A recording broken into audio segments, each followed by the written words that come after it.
All right, everybody, welcome to Dom's Den. I have a special guest here, a new friend of mine. I feel like I know him for a really long time.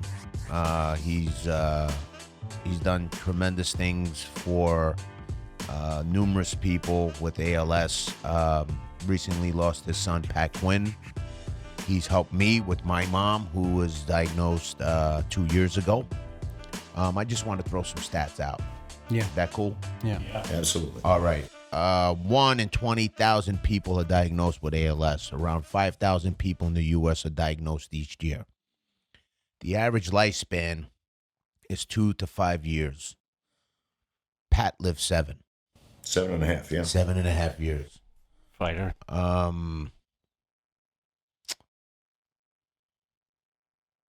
This is tough. This is it's always been tough for me to talk about this stuff. Because I'm fucking living it.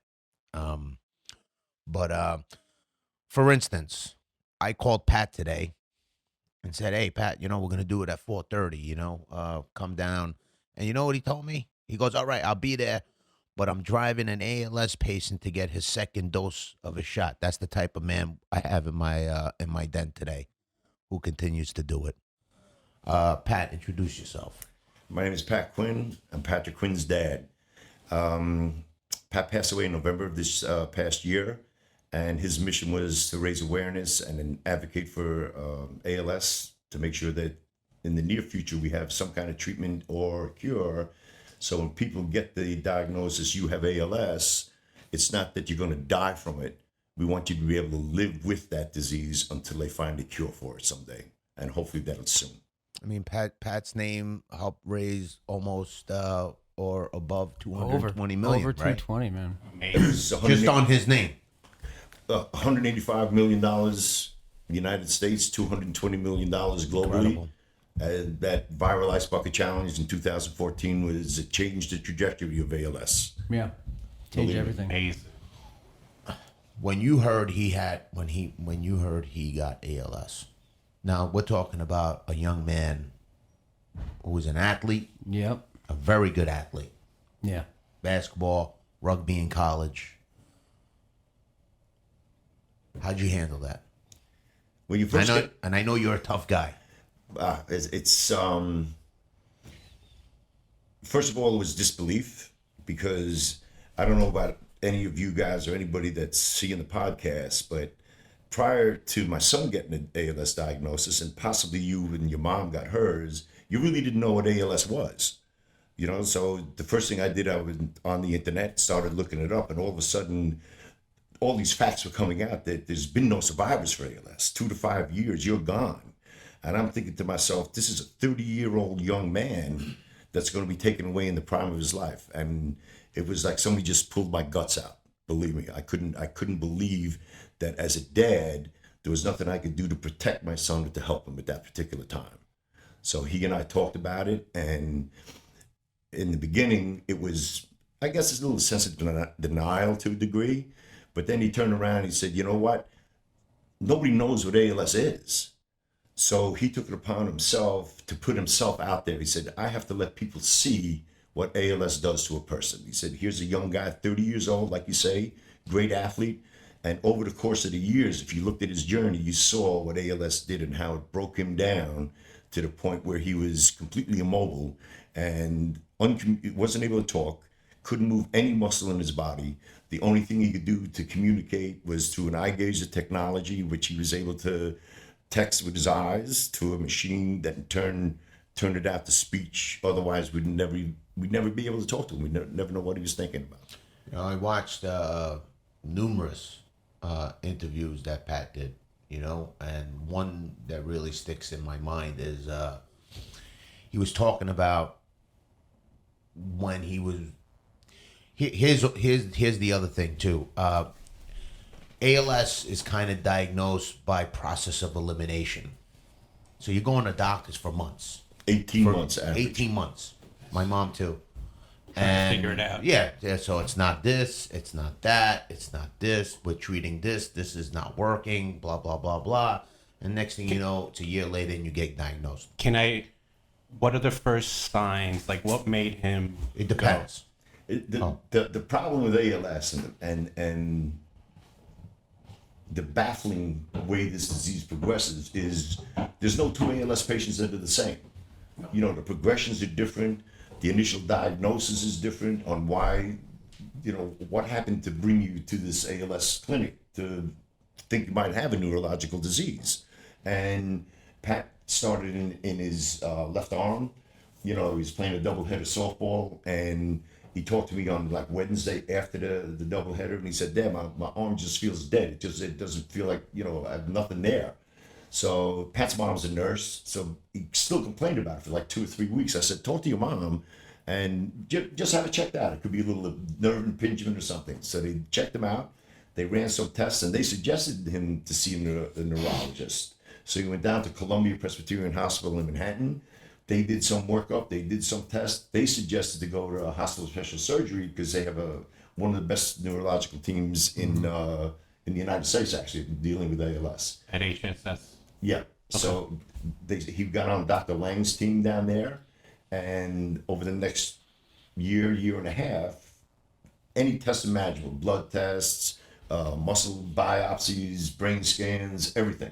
Because the one thing the doctors don't want to do is give you an ALS diagnosis, because in essence they're telling you you're not going to be here in another couple of years. So they'd rather tell you have cancer, they'd rather anything except ALS.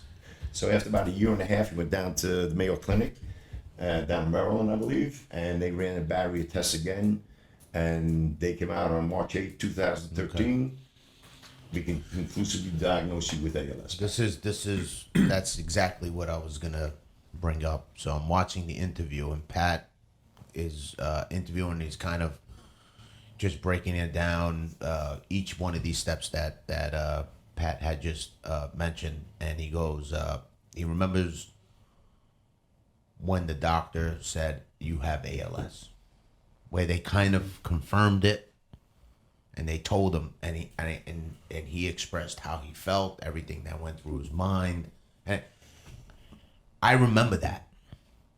I was with my mom when she got diagnosed. When she was told, I mean, I went to all the other doctors too, but I was there. That I was in the room when they said you have ALS, and I remember my mom just breaking down. You know, because my mom is familiar with it, and Pat, you know this.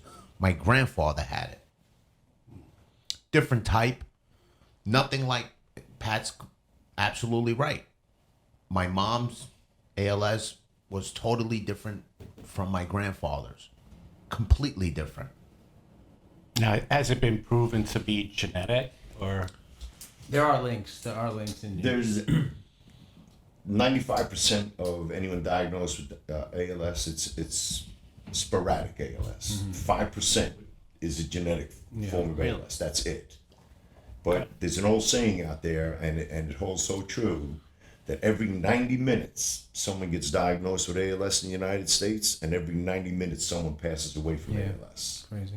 And that's the reason why the numbers never grow. So I hate to use the word sexy, but it's not a sexy disease. It's not, it's not something that you see a lot of the movie stars and everybody rally around, except for that one time in 2014 when the Ice Bucket Challenge went viral. Yeah. But other than that, it's the same 27 to 30,000 people in the United States, and it's a revolving door.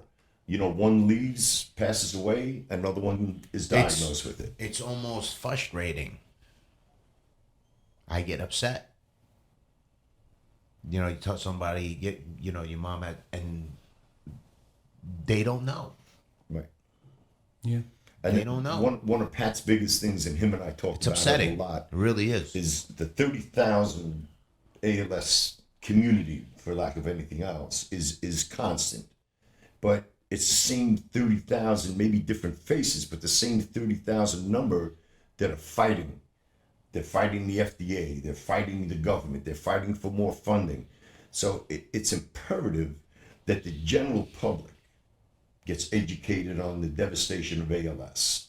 You know what I mean? And only then can they sympathize and possibly empathize with our plight here, that there's really nothing to help us as we go along. And raise more awareness. So like Dom creates awareness. I create awareness. Some other ALS patients do. I said, but then how many of those 30,000 are, they don't want to be out there. They just want to sit back and let me go. No. There's more of them than you realize. Pat, it's crazy because you could put a video of a dog eating ice cream, okay, and it'll get 20,000 views. If The Rock does it, it'll get 1 million views. Yeah. Okay. If I tweet something about ALS or I retweet something about ALS, it doesn't seem to get the same amount of traffic. Yeah. Well, and perfect case in point, Which is what totally you just said. justifies what you just said. Right. Which, how do we solve that? Well, first of all, I think a lot of people, like even Pat's commencement speech or some of the speeches that he had made or some of the little promos I made for the Ice Bucket Challenge, I don't know if people are scared to open their eyes to see what it is, because then it's a really emotional effect on them. And all of a sudden now you've touched them somehow. Where a video like you say, a dog eating ice cream, hey, that's pretty funny, ha ha ha, and we keep moving because it doesn't make an impact on them. Mm-hmm. But the possibility and what people don't realize, the numbers are going up. So you say 1 in 400 by, I believe, 2040, they said it's going to be insane. It's going to be up. 1 in 150. There's like 250,000 people in the world right now with it. They're saying in 2040 it'll be closer to 600,000. Or maybe 1 million. Yeah, it's insane. It's going to continue to go up. But I will say this. What's this thing you mentioned about the Canadian Yeah, it's amazing government? because a lot of the money that Pat raised and everything is going to these research and development teams. And just recently, there's a team in Canada, and they've actually been able to identify the domino effect, the blocks that actually cause the ALS to continue to grow throughout your body. So that's a huge breakthrough for them, being able to identify how this thing moves throughout so rapidly through a person's body and destroys it. So with that being found now, the next step is trying to find something that can either slow down or even eventually stop the growth. It's like a misfolded protein. Exactly, it's a misfolded protein. That's exactly it. Well, because they have to combat it from a different angle, because unless you could grow new nerves, it's virtually impossible to combat. They're just trying to stifle it. That's So what that's I guess one of the biggest drawbacks that they have also is in a lot of diseases, if you have a blood disease or a brain disease or heart or something cardiac, they can almost image you in real time. So they can almost pinpoint where the problem is, if there's a growth or what have you. With ALS, everything gets transmitted through the brain and it gets sent down through the spine, through the myelin sheath, etc.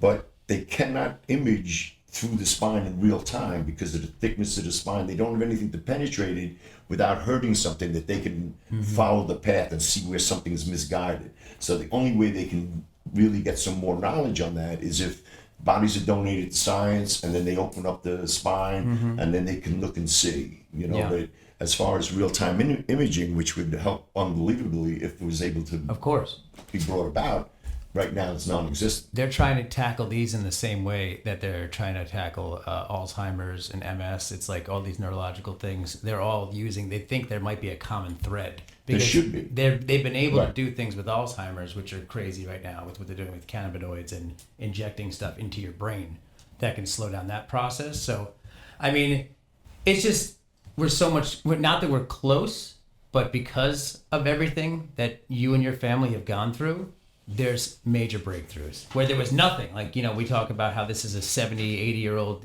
disease. Right. I mean, and well, since 2014, the only monies that were being laid out to the research facilities are the monies from the government.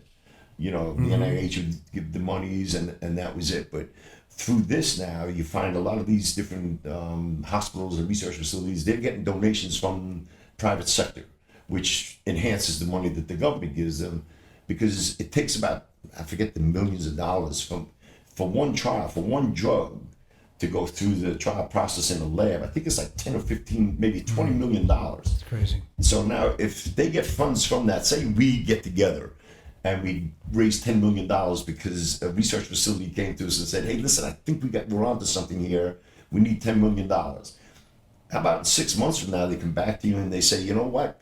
we thought we were on the right track, but we didn't meet our mid-stage goals. We need another $10 million to continue. Yeah. How quick are you to write that check? And that's what happens in 90% of every drug that goes into trial in the labs. 90% of them don't meet even their mid-stage goals. They just lose the funding and they stop. Well, I mean, once you donate 10 or 20 million bucks, how quick are you now to write another check? Yeah. A lot of money. Yeah. Yeah. And with no promise. With no promise. Right. With no And promise. It's all uncharted territory. There's some drugs that are coming out, right? He mentioned all the time. I think Biogen. Biogen has a drug out there. It's called Neuron. Yes. And it's shown great results in some of the trials that they've had and some of the patients that it's worked on. But the FDA is dragging its feet, and they're not. The thing is, we're not getting enough promising drugs fast tracked through their red tape, and that's. But there crazy. should, for I like mean, emergency use, and somebody is. They, for whatever reason, they don't bring compassionate use into it. They don't bring. I mean, there's a. Well, that's why people are not getting the vaccine. COVID shot. Right. But look at the monies. Look at the monies that were invested in the COVID vaccine worldwide within a year and 6 months. Billions and billions of dollars. And ALS is not an incurable disease. It's an underfunded disease. So if you could bring that kind of funding into ALS, it'd be cured within 2 years. You know what it comes down to? Money. Oh, 100%. Of course. Because they want everybody to work. They And want to they're- open everything up, so they put all their resources into Correct. getting a vaccine, so everybody can open up. It was but, on the- but on if the there's news only today. 30,000 people afflicted with ALS, it's just not. And Yeah. it's going to sucks. sound. So I'm not going to cruel. say I'm not It's gonna not worth it mention to the them. name because I didn't get it. But I spoke down in Washington D.C. because every year there's an advocacy weekend down there, and I was in front of the House of Representatives and I was making a statement about the funding that's needed and moving forward. We need more money in the budget and all of this. And I should have gotten his name. He was a Southern senator, I believe. He said, "What's the big deal? There's only 30,000 of you." Oh my God. And I went nuts. As a matter of fact, I was asked that I have to leave because I was, I mean, and I screamed, probably obscenities. They asked. They weren't getting him out. Probably obscenities. And like, what if it was your kid or your mom? I said, would that be a difference? You better believe it would. It's only 30,000. Only 30,000. Only 30. Correct. We're not people to them. We're just No, numbers. that's it. People's perspectives change when it hits home. Well, that's one of our old sayings. ALS does not have a face until it comes into your house. Yeah. Then all of a sudden you realize what this demon is and what it can do. And Dom's a perfect example. He's living ALS. His family, his mom has ALS. He knows the devastation of this disease. It's horrible. Now you take his instance, and not to compare with anybody because it's devastating, but his mom's a little older. Now work that into a 35, a 40-year-old, a 50-year-old, and how that dynamic can actually, it could. She doesn't. You don't know how many people this disease is bankrupt. I know 5 personally that this disease has bankrupt. It will drain you. It's unreal. Trust me. Unreal. There's not much government assistance. And you want to go, the insurance covers the basics. Like Well, they don't. it makes you laugh. And again, I'll revert back to Don on a couple of things here. His mom needed a hospital bed. Did you see the bed that they sent her, the ALS Association sent her? At best, it's a glorified army cot, right or wrong. Yes. At best. My son's hospital bed is a Hill-Rom hospital bed that its value is about $87,000. Unbelievable. Okay, and this is a bed that, like his mom, he always has to be on the lookout for sores. It gets better. Remember this, Pat?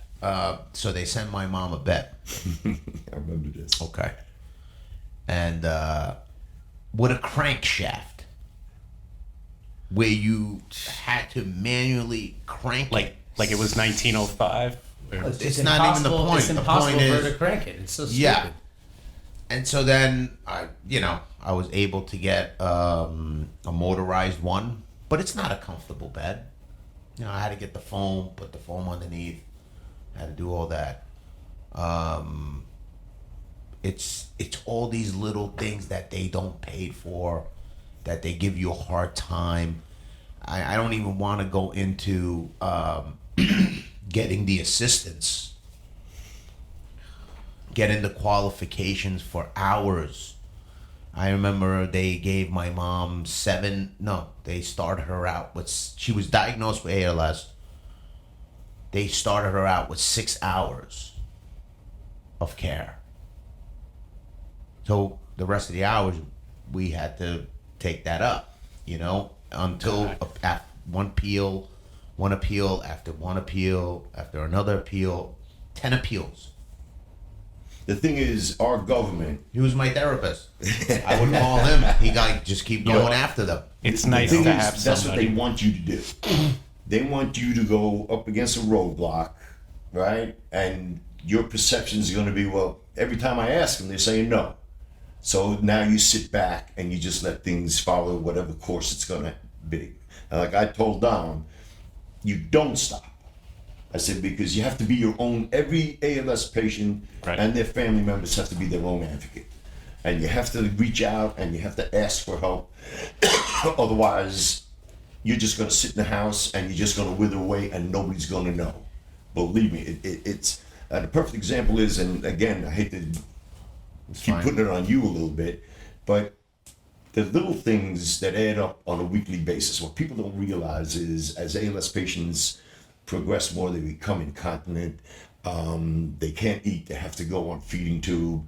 There's different formulas that you have to get. The ones that they approve are generally ones that start GI infections and stuff like that. So you have to go out now and you have to do your homework and you have to buy your own stuff. But they say they help you, the government helps you, but when you're incontinent, they don't pay for Depends. They don't pay for bed liners, so when you soil the bed that you don't ruin the whole bed. They don't pay for any adaptive equipment when you have to go to the bathroom, if you can still go to the bathroom. I mean, one of the biggest fights I had, my son was on a feeding tube, right? And they sent his formula after I fought to get off the one that was running through him to get on this formula called Liquid Hope, which was awesome. So they sent me the formula, and then I'm looking to see what it is. There was no adapter to put on his feeding tube that I could syringe the food into. So I called up and I said, how am I supposed to do this? There's no adapters. Oh, no, the insurance doesn't cover that. You have to pay for those yourself. So I said, let me wrap my head around this. I said, you send me a month's supply of food, right? A formula. You only gave me 30 syringes, which the rubber piece in them after one use constantly break, doesn't too. really go. So, but you only get 30. So, they want you to use one syringe per day, but you get 4 meals per day. So you rinse this out with warm water, it never works right. So now I had to buy extra syringes on my own, and I had to pay for the adapter to be able to feed my son, because he wasn't able to chew or swallow. So how does that how does that work? Now, in the midst of all this, there are a few ways you could go. Now, let's say you're a really wealthy person. Okay? You get the $87,000 bed. Right? You hire nurses. Now, a nurse could do the feeding tube, because most likely an ALS patient is going to go on a feeding tube. So, on that note, sooner or later, It happens. every ALS patient, unless they pass away from respiratory failure prior, will always Go on the feeding Right. tube. go on feeding. So now you have someone who has money who could buy that $87,000 bed. Could hire nurses. Now a nurse could give the food, could operate a feeding peg, can administer medicine, which by the way needs to be crushed. And there are time lapses within the medication. Okay? So basically, you're watching from afar all this. If you have enough money and you're comfortable enough doing that. So now, then there's the other option, which is a CDPAP program, New York CDPAP State, which is program. pretty awesome. But now you have to go get aides who can do all that. but they will only pay a fraction of what a professional person who is in that field. So now you have to compensate for the other half of that, which could be, you're talking about a payroll. You're talking about paying somebody like $72,000 a year at the end of the year, on top of what they're giving you. So now you can't do that. You don't have a family member. You don't have that extra money to give to an aide to compensate for the other money that you're getting or that you don't have. So now you have to deal with the aids that they give you from the insurance company. Insurance company gets an agency. The agency sends people who cannot give medicine. Not qualified. You're not qualified. They're not allowed to. They're not allowed to. They're not allowed to use a feeding tube and administer food through a peg. But yet they could cook somebody a steak. Why? Because it's a medical equipment? Because it's so there are constant obstacles that nobody's aware of. So whether you have money or whether you have a little bit of money, you have no money, there are obstacles. I've had battles with the insurance company. 7 months, 8 months just to get my mother 24-hour care. So, and you think of all the other people that are going through this. Well, Pat, you said, what's the average cost after insurance or... It varies. The average cost of caring for an ALS patient annually can run $250,000. It's expensive. Which is Now- probably the average cost of a house Well, in the U.S. It will bankrupt unfortunately, you. yeah, unfortunately, Oh my God. if It will bankrupt you. right, most times people can get Medicare, right? But the best thing to have is Medicaid. Now, to qualify for Medicaid, you can only have $14,800 in personal assets. Otherwise, God. otherwise you're denied. So the first thing you have to do is either sell your house and spend that money first. And Put I have put a friend yourself of- in a trust. I have a friend of mine that had a college fund set up for his kids, right, in his name. Unfortunately, he got diagnosed, and before he could move that money out to protect his kid's college fund, they found out about it. It was documented. He had to spend his kid's money for college that he worked his whole life for before he could be able to apply for Medicaid and get Medicaid benefits. Wow. Evil. Now, here's a guy that's doing the right thing his whole life. Buying a house, he had to sell the house and spend that money. Putting money aside for his kids' education, as a good parent would try to do for any of their kids. Now he's afflicted with a disease through no fault of his own that's a fatal disease, and he has to spend everything that he worked for before the government will step in and help him. And that, to me, is despicable. That is so despicable. It is. It is. I mean, that's crazy. what insurance is for catastrophic cases like that. You know, You'd like to think But that. they don't want you to have, they want to have everything, and they don't want you to have anything. For them, that's what justifies them giving you they want to stuff. see you empty out your coffers before they give you money. Right. But- Yeah. And another thing too is, and the ALS community fought for years to get this. There used to be a waiting period before when you applied for Medicare, Medicaid, until it was actually granted to you. And sometimes it was a 5 to 6 month waiting period. So they finally eliminated that. You can, ALS is one of, I think, the 9 fast track diseases in the United States that are, all of them are fatal. So that you're allowed to, circumvent the waiting period to get those benefits, which if it were me, anybody that comes in to my office, if I was in that position, said I've been diagnosed with ALS, my next statement is, what can we do for you? What do you need? Yeah. And especially, and I'm not disparaging vets. I love the armed forces, believe me when I tell you. I said, but there seems to be a little disparity in benefits when it comes to the vets and your average guy, your regular citizen. And granted, they deserve it, believe me, because when they signed up, they signed on a dotted line up to and including giving my life for the United States I will. So that alone they deserve whatever they can get. But vets have carte blanche. Anything they want, they can change formulas. They can get whatever adaptive equipment they need. They can get power wheelchairs, new beds. They even have a program where they can get wheelchair accessible vans, housing rentals, all that kind of stuff. When It's like pulling teeth. When you have to get if he had to get a bathroom rental, he'd be lucky if one of the associations would give him $5,000. He'd have to come up with the other $20,000 himself to have a rolling shower put in, or whatever, wide doors widening so you can get a wheelchair into a bathroom.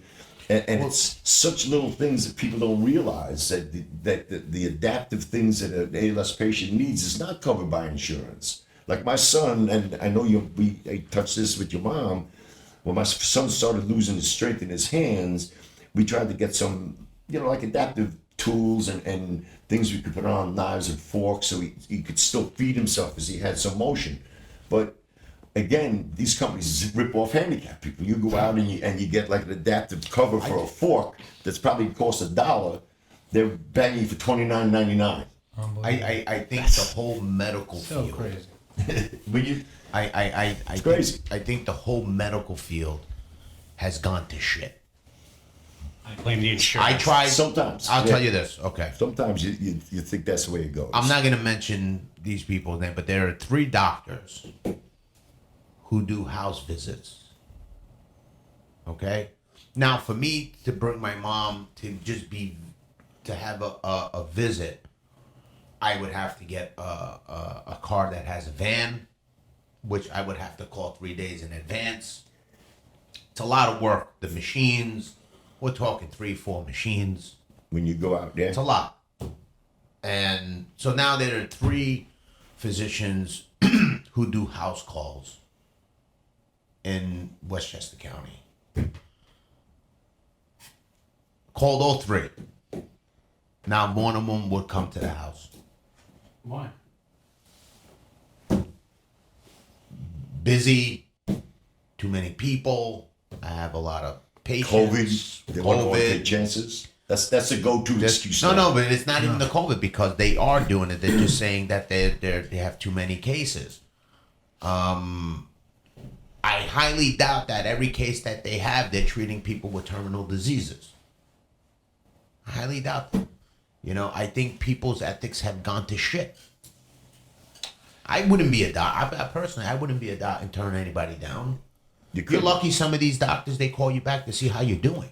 Yeah, good luck with that. Well, you can't. Everything's driven by big pharma. I mean, even look at the opioid crisis in America. These doctors, they get kickbacks from the pharmaceutical companies when they prescribe people opioids. Of course they do. It's fucking insane. But that's any drug. If you go to any doctor's office and they're going to prescribe something, here, you know what? Here's a sample. Yeah. So the salesman's in, he's getting the samples, doctor's getting a kickback for every prescription he writes for that drug. I mean, it's when you're sitting in the room waiting for the doctor to come in and there's ads of drugs. yeah, pamphlets. What are you trying to sell me these drugs? Exactly. Exactly. What you were telling us before, off camera, there were things that Pat had in place before he passed away that he wanted you just to keep these things alive, and because Lou Gehrig's name is not doing it anymore. Some people don't know who Lou Gehrig is. Right. Okay? So let's be honest. For me, when I think of ALS, I think of Pat Quinn. I do. Thank you. And I'm not to discredit Lou Gehrig, not to discredit any of that, but that was 80-something years ago, and what has happened with nowhere. Well, somebody asked me that the other day. They said, what's transpired over the last 80-something years since Lou Gehrig said his farewell speech at Yankee Stadium. And I said, what happened? I said, if Lou Gehrig were to walk into a doctor's office, a neurological doctor's office today, and get diagnosed with ALS like he did 80-something years ago, the diagnosis and the prognosis would be the same. You have ALS, your life expectancy is 2 to 5 years, and there's nothing we can do. After 80 years. Correct. It'd be if he walked in, it'd be the exact same thing. And on what you were saying, after a while, Pat was determined to make ALS his mission, to raise awareness, to raise funding, advocacy, whatever the case may be. So on that note, he was very specific on what his, like a lot of fundraisers we had, and I could say it here. I said, at the end of the day, we'd sit down and we go over, what it cost us to run the event and what we got in return for the event. And he'd say, Dad, how was it a successful event? Was it not a successful event? I said, yeah, Pat, we did okay. We're going to be able to put some money in the fund. So he said, cool. So about maybe 10, 15 minutes later, I'd be sitting in his house or something. All of a sudden, over his eye gazer, he'd say, I'll send you an email. So I'd look at my email, and all of a sudden I had 4 ALS patients in our areas, names there, with amounts next to them. And put these in white envelopes. Don't tell them where it came from. Go give them the money. And I'd say, Pat, I just busted my ass running an event for you, and you're giving away half the money. I said, where are we going here? And his answer was, Dad, they need it now. Yeah. They need it today. He said, when I need it, we'll figure it out. Yeah. And on that note, he's Oh, really? No, I'll tell you a story. Pat's story. So we were I was texting back and forth with Pat one night, and it, obviously it takes time because he was using the optical device, and I was telling him I forgot what I needed. I needed something. I don't know if it was the food at that particular time. I think we were going over the formula. It wasn't working for your mom, yeah. Something. And he goes, okay. My father will call you tomorrow. Next thing you know, hey, how can I help you? What can I do for you guys? What do you need? Yeah. I'm like, okay, and then, but that's, I tell everybody, I said, this guy is incredible, and you're in front of me, so I want everybody to know you're an incredible human being, man. Thanks. It's fact. Appreciate you. You really are. What you did for your son while he was here, what you do for people every year who have ALS, what you do for their families. The thing is, it's incredible. Like we experienced it firsthand. I know. And when Pat was first diagnosed, there wasn't really much help out there, especially the first year until the Ice Bucket Challenge took place, and then after that. So there was like a little 1.5, 2 year gap where we were floundering, figuring it out on our own. So you have to figure out what direction you're going to take. So we knew how hard it was for us to get things and to get things in place. So we're just through Pat's direction, because he was a tough boss, believe me when I tell you. But through him, we learned how to navigate this disease. So now we feel like it's our duty almost to pass on what we've learned to try to help everybody that we can moving forward. And that was his big thing too. Like you got to pay it forward a little bit. You got to try to help them and never, this is what works. Just give them little ideas, give them some suggestions. This worked for us. It might not work for you, but give it a shot. So, and that's why after his passing, let's let our listeners know what are some of these events. Well, we fine-tuned it we used to do 6 events a year. And when Pat knew things weren't going well, he and I sat down, and we're going to keep his favorite event was 3-on-3 basketball, because he's a basketball nut. That's a great event, by the way. Yeah. All the old, like our old coaches from high school and stuff, and friends from college, they all come. Oh, yeah. And there's so many people. There's people playing from 17 to like someone's in late 50s, early 60s. I mean, I'm there playing, and I'm hoping I just don't get hurt. That's a win. If I don't blow a hammy, it's a win. But it's such a great event, and he used to get the speeches. And you can tell the difference because the younger guys, they're bringing it to the basket. They're going. The older guys, it's that 3-point shot. Yeah, they all think they're Larry Bird. Yeah, Steph Curry or somebody. Yeah. They're chucking it from as far back as they can. That was Pat though. Pat used to shoot the lights out. Yeah. From like when we played basketball real young with St. John the Baptist, and always everyone just called him Lefty. He would just drop back and just start cashing. And he did it all the way through high school, man. He would shoot the lights out. He's a good little ball player. We should talk about Pat. Just celebrate his life. I think one of the really like what you talked about, how much you were able to do over those years, the way he kind of like attacked this from day one. I love the picture he always used to circulate every year when he actually got his diagnosis, and it's just a selfie of him with his middle finger up. He used to put that out every March 8th. Oh man, It's like FU ALS. Attack mode. But getting back to what you said, you were talking about the events, and Pat was very passionate about trying to help any other ALS patients that we could in our area. And some of the research facilities that he worked with, especially ALS TBI up in Cambridge, up in Massachusetts. And because 87 cents of every dollar they make or they get donated goes directly into research. You talk to any of their scientists up there. I have guys, Fernando up there, he's one of their head scientists up there. He could make 7 times more in the private sector than he does there. But he's just so passionate about working on finding a cure for ALS. He said he's not leaving until he does. And that's everybody. If you ever go up there, it's the facility's amazing. You can walk through it. The scientists will stop and talk to you. They'll even tell you what they're working on. And Pat's been with them since day one. So we're talking about the events. He wants certain monies to be, sent to certain individuals and to certain research facilities and stuff like that. So that's one of them. We have some others that are lined up, and from the events that we do, the 3-on-3 basketball, we have the golf outing, which is very successful. We have the golf tournament. We have a very close friend of ours. What we're doing. Right? Well, we're definitely going to force him to go. Yeah. The softball tournament's this weekend. The softball is this Saturday. Yeah. And a very close friend of ours that works for Google owns an ice cream shop in New Jersey. And you wonder why a guy that middle management would own an ice cream shop, but the name of the ice cream shop is 7 Scoops and Sips. And the name comes from, he's got 7 kids. But to teach his kids, he does very well, but to teach his kids what a normal kid would do, they all work in the ice cream shop. They're all involved in it. But what he does is every month he'll turn around and each kid's allowed to pick a charity or a place where they'd like to send the profits from that month.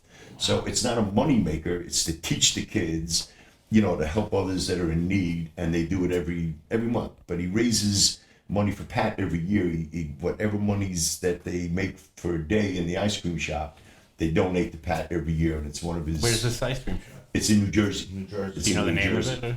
7 Scoops. Sips. Yeah, 7 Scoops and Sips. That's awesome. Oh, yeah, That's it's amazing. unbelievable. And so what Pat has is he has it set. He wrote it all out for me before he passed away, and we're going to donate to the people that he wanted donated to. And then I told him, I said, Pat, there's going to be a little bit of money left over, a substantial amount, $30,000-$40,000 maybe every year. After what you want given away is.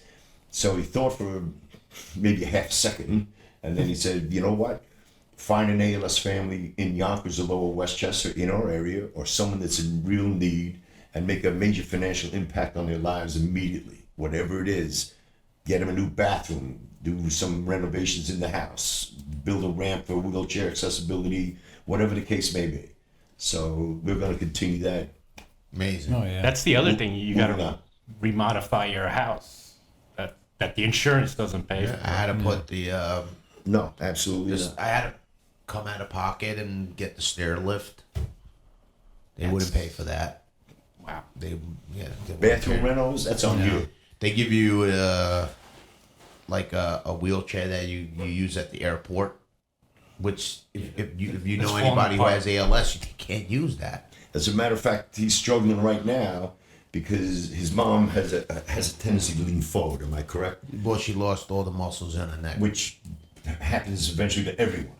So right now he's in need, and I got to see the chair before I leave.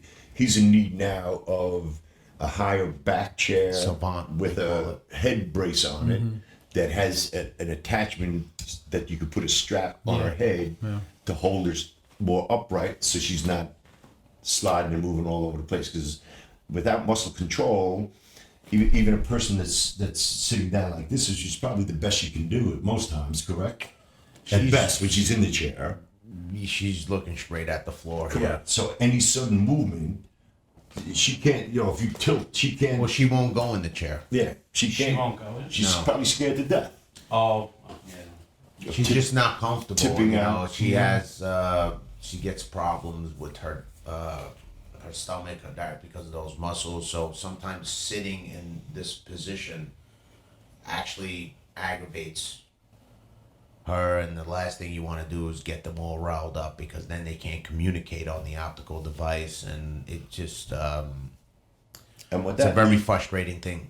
And what that leads to also is, because of her fear or the uncomfortableness of sitting in a chair for hours on end. I mean, Pat sat, once we got him out of bed in the morning and went to the bathroom and hadn't set up, he sat in an easy chair a good 12 hours a day. Yeah. So unless it's just right, that person now reverts to laying in bed all day. Yeah.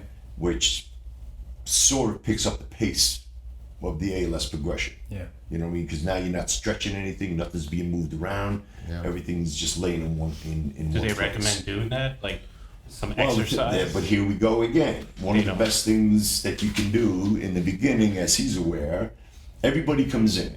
You know what I mean? They evaluate you and what have you like that. You have a speech therapist, a physical therapist, occupational, etc. But after a while, when you can't use any of the adaptive equipment that they're trying to have you use, all of a sudden the OT goes by the wayside. And I had an argument with the physical therapists because they said he's not meeting our goals.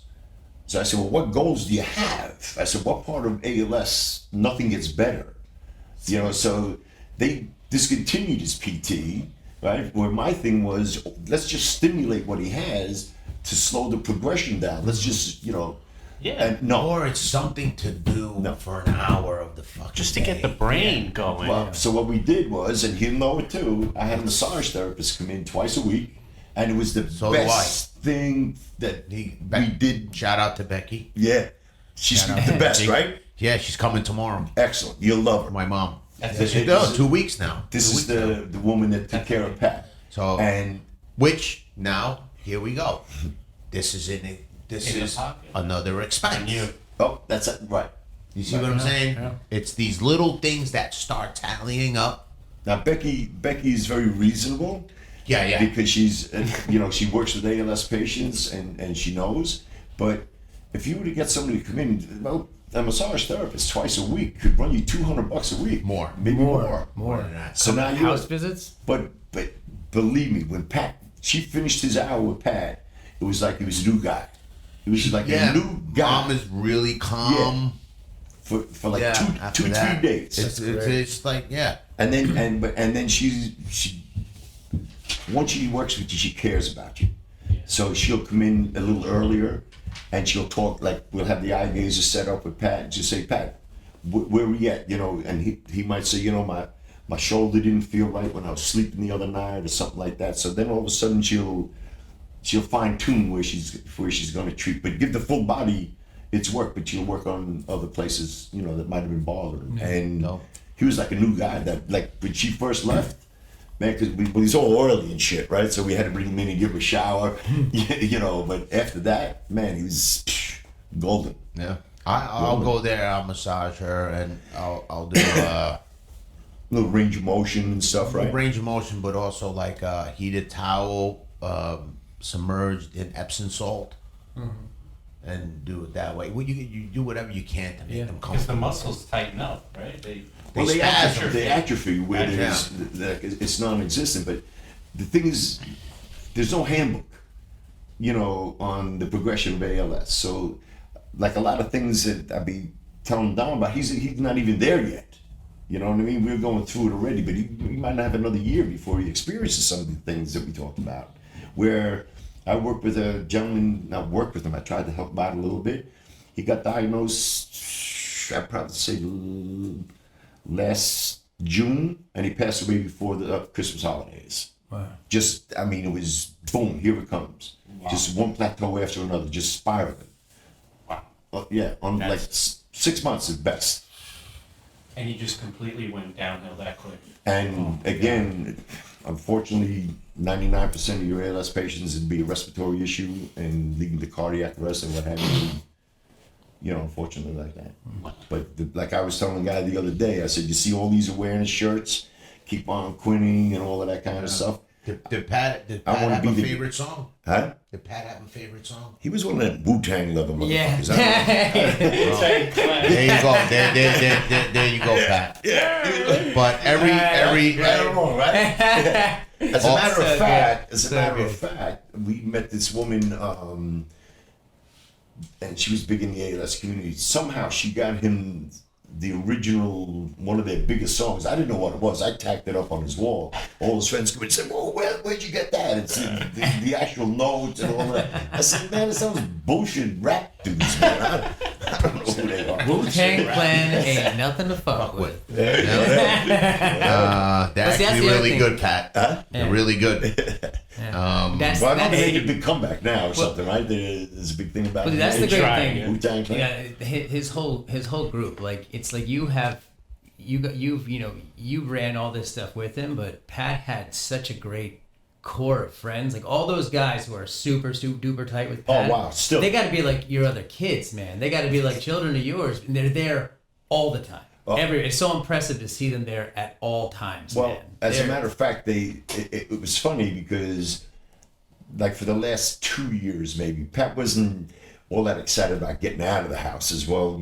Just the hassle. Mm-hmm. Like people used to see him at events, but they didn't realize it took me and a caretaker an hour and a half to get him ready just to get out of the house for yeah. that. Yeah, it's a lot of work. And then he'd come out and like he'd be a pain in the ass getting out there. But then once he was there, it was like, this is where I want to be. People have to know where I'm at. But the Iona guys and the Halley Street guys. So it turned out they actually had to break it up as to how they came. So it used to be Friday nights was their night to come over to the house. And I know how great the party was the next morning. Trust me when I tell you. I used to come in there.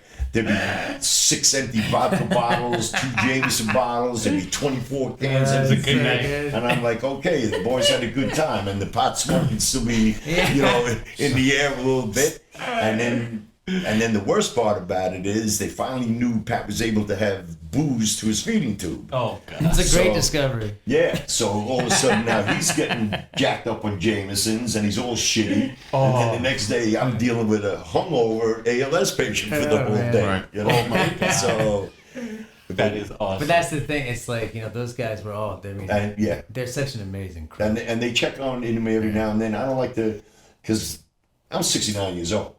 These guys are in their late 30s at best. yep. So even though I'm a knucklehead, I'm a shithead from the word go. Like I never grew up. I'm still like 19 or 20. But it's still, I'm an older guy. So I never want them to feel that they got to watch what they're saying or watch what they're doing when I'm around. Yeah. So like on Friday nights, I'd get some pizzas and fridge was always full of booze, whatever they wanted. And then I'd cut out when the night caretaker came. So they knew I'd leave around 8 o'clock, so they wouldn't slide into like about 10 after 8. No, the old man was there. But they were a group of steady guys, and and he looked forward to it. So if he was having a bad couple of days, he knew his boys were coming over on Friday night, and everything was going to be okay. Yeah. And it wasn't where, oh, gee, Pat, like, what's up? How you doing? This and that. No, they were in, yo, mother, whatever, and lighting joints and giving them beers and. That's what he wanted. Well, that's one of those My things. thing is he knows the if you have ALS, you're sick. You have ALS, you're dying. You have ALS, that the next plateau you're going to land on is going to be negative. So I tried to press on his friends earlier on, as they were welcome, is how do we treat them? What do we say? So I don't know if I can curse on you or not. But Yeah. I said, There's no rules here. We have I Dom said, on. how was he when you were hanging out? When you guys were hanging out in the bars, White Plains, whatever, how was he an asshole? He's still an asshole now. I said, was he a knucklehead? Was he a ball buster? However he was, he still has the same personality. He just can't physically get in the mix. But mentally, he's the same as he was. So treat him as such. If you called him an asshole when he was, walk in and say, hey, asshole, how you doing? Oh yeah. You know what exactly. I mean? And that... Well, I think a lot of people don't even know this about like the disease, but even in the last year, when he couldn't move anything, he never lost the ability to laugh. No. Like he was still fully laughing. I see my mom laugh for it. He still had, like, people say, You could still what's he laugh. thinking Lose it about a little bit. And the eyes too, and stuff. He started breathing. Oh, yeah. And again, good to see them what, laugh, man. And that's one of the most It really despicable is. things about this disease, is he can attest to. Your body is done. Your mind is sharp. Done. But your mind is as quick as it is on your best day. Yeah. I mean, I think Pat got You're a prisoner more in in your tune own with body. everything around him. Exactly. Yeah. Exactly. You're a prisoner in your own body. Well, August is a special month, Yes. right? And to keep Pat's Every August until a cure. every August until a cure, we are doing our own ice bucket challenge today. I'm glad you said you are. Oh, you're not? Well, you're the tell you master what, of ceremony. No. I tell you, we had a fantastic ice bucket challenge at the Empire City Casino by MGM the other day. yeah. We have another one coming up with Right. people over in Hillcrest. We have probably 4 more lined up. Okay. Through the month. Since we both missed the one at On Saturday. on yeah. Saturday, we're doing it today. We're gonna film it. We're gonna put it out, and this is And I think all of our guests that come on this month, especially, we have to challenge them to do it as well. Oh my goodness. That's a fact. yeah okay. But we're gonna try to keep the mission moving forward. We're gonna keep it moving forward. Yeah, and because again, like we talked about earlier, and Pat's big not fear, but one of his biggest things was if we don't keep doing this, and if we don't educate outsiders to join us in our fight to find a cure, to keep the awareness going, we're going to revert back to pre-2014, and then it's going to be, what is ALS? You know what I mean? Where are we going? Because unless we keep it in the public eye, nothing's going to get done. Well, he planted seeds, and there's a real tell you, strong it's tree one- growing out there, man. 100%. It's going to keep growing. It's Let's hope impressive. that he deserves it. Does this help you In what regard? in getting over the loss and just? I don't think there's ever going to be a getting over the loss. I get that. I mean, when Pat passed away, it was like my life shattered. Yeah. It was just burst into a million pieces of darkness, to be quite honest. Talking about it. Helps keep him alive. Well, the thing is, I wear his wedding ring right here. I had it sized down, and I wear it all the time. And I feel him around me almost every day. Now, I shouldn't say almost every day, every single day. And I talk, as a matter of fact, I can show you on my phone right here. Well, I'll turn it on later. I text him every day or every other day, even though his phone's turned off. But it's like I'm keeping the conversation with him going. I told him I was coming here today. You know what I mean? I told him he'd be busting my balls, and it's on there. And I tell him about the ice bucket challenge that was coming up, and one of his friends is being a little bit of a dick on the, so I told him that too. So it's where I've made up my mind that not to let him go until I know he's ready to leave. Right. And I need him to send me a little sign every now and then that I'm doing what he wants. And I go up to visit his gravesite minimum once a week, and I let him know that I got this for you. It's beautiful. You're doing a great job. Yeah, man. It's inspirational. It's just crazy. You're doing a great job. It's just you know what, you can't do it. Like people turn to me and they say, "Oh, Pat, look what you're doing. Look what you're doing." I'm doing what my son wanted me to do, but I'm only able to do it because of the network that he surrounded me with to be able to continue moving forward. There's no one person that can do this. As he's well aware, he can't do everything himself. I can't do everything myself. You know what I mean? But if we do it as a community and we do it as a group, a collective voice is a lot stronger than a single person. Yes, absolutely. Outstanding. Amen. Thanks for coming here. No, Thanks for get the fuck out. Is that what he's telling no, me? now we're gonna go That freeze goes our no asses lights on off. us. He said you're done. Thanks for stopping by. Yeah, thank you so much. Thank you Thanks so for having much. me. Thanks We've for been having me. wanting to do this for a while. We've been Yeah. trying to I pick the right appreciate time to that. do it. We figured And- August would be the best. I appreciate that. And unfortunately, Dom's here. He's living it still right now. And we got to be able to give him the strength to carry on his journey too, because unless you're in it, you don't, like I'm sure he might tell you 60%, There's 40% of what he's going through that nobody knows about, and it gets heavy on your shoulders. You know what I mean? And this is good. It's nice to talk about it. It's good, to get friends, family involved in it, because all of a sudden now you have that help. You know you have the support you need, and it's important to make sure that you continue to do that for him too. Yeah. All right, guys. We gotta look out for each other. Yeah. 100%. All right, 100%. let's And on the last thing too, one of the hardest thing that I felt that we had to overcome to a degree is the giving up.